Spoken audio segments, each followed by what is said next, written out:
വള്ളികുന്നം കൊക്കോട്ടുമേക്കതിൽ ബാലഭദ്ര ദേവി ക്ഷേത്രത്തിൽ ഉത്സവം നടത്തി. പൊങ്കാല, താലപ്പൊലി, ഘോഷയാത്ര എന്നിവ ഉത്സവത്തോടനുബന്ധിച്ച് നടത്തി.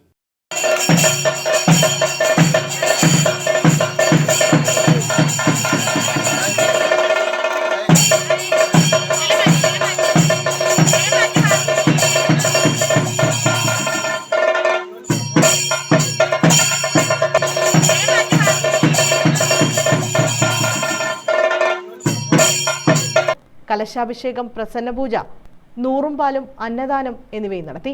താലപ്പൊലി ഘോഷയാത്രയും ഉത്സവത്തോടനുബന്ധിച്ച് നടന്നു. ദീപാരാധന, ദീപക്കാഴ്ച, സേവ, ചെണ്ടമേളം എന്നിവയുടെ അകമ്പടിയോടെയായിരുന്നു താലപ്പൊലി ഘോഷയാത്ര.